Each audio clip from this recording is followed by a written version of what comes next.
You can kind of bookend the meetings with the acquisition of Carl in the end. That's a lot to get. You know, we got two of the most dynamic players in the major leagues in a 4-day span. That's exciting. When you start putting, after we acquired Adrian, I was asked and I said, well, what a hitter like that does for the lineup. Well, then you put another guy like Carl Crawford in there.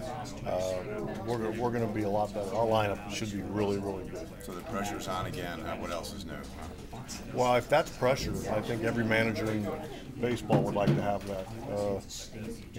The idea that we're supposed to be good, that means that our ownership and our front office have done a great job. Now we got to go down to spring training and get our team ready to play. Carl kind of touched on it a little bit, but your impression of how his abilities fit in playing in front of the monster? His abilities fit in any ballpark. He's one of the elite players in the game. He's going to steal bases. He's going to hit some home runs. He's going to affect the game with his speed. Defensively on the bases, at the plate. And I know I've been asked a million times already, where's he going to hit the lineup?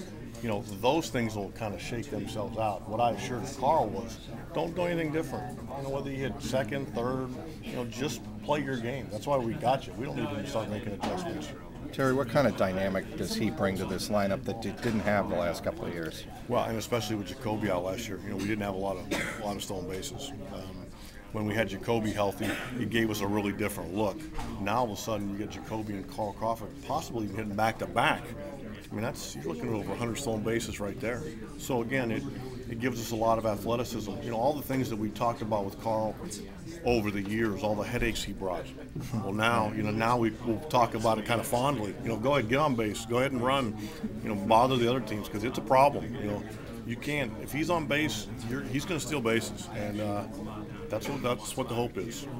How reassuring is it to know that kind of the core of your offense is really intact, barring any strengths into 2 long-term contracts? To draw in, you don't have to wonder going in spring training. I agree with that. I think Theo. I think when we lost Victor, I think everybody went off the deep end a little bit, which I thought was a little premature, and kind of said, let's let the winter play itself out. Nobody knew it was going to get this. You got to get a little fortunate. I thought Theo and our ownership really are to be commended. For this to happen is not easy. And there's got to be a huge commitment, and the excitement that is felt throughout our team. I was getting texts from Droy, Lester, Lackey. You don't do that in December, so it's a very exciting time. Now we got to take that and go do it, but we're excited to go try. You talked about the batting order. Do you get a kick out of Red Sox fans talking about what the batting order should be for 3-4 months? Yeah, but that's okay. It's a place where people care about their team. That's all right. It's supposed to have fun with that. But again, it's probably getting a little ahead of it. But it's fun. They like their team, and they're supposed to. And if they're getting excited about what our batting order is in December, that bodes well for our team. So I know he batting second or third. No, you're getting a little ahead of us. We'll get it figured out. Yeah, we'll get it figured out. I know you've always said Tech is not a pitching coach, but he is a leader. He's a captain on this team.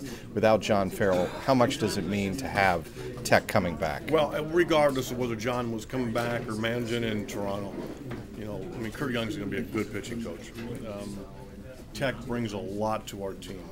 I think there was a big transition when Tech wasn't the everyday guy anymore, and I think he handled it about as much class as you could, and he was actually really productive.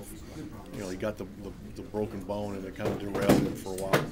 But now this is a good move all the way around. When Tech catches, he gives your team a chance to win. When he doesn't catch, he's going to help Salty or whoever else is on the team give them a better chance to win. So now he's the ultimate teammate. He's our captain. It's a good sign coming back. We're excited.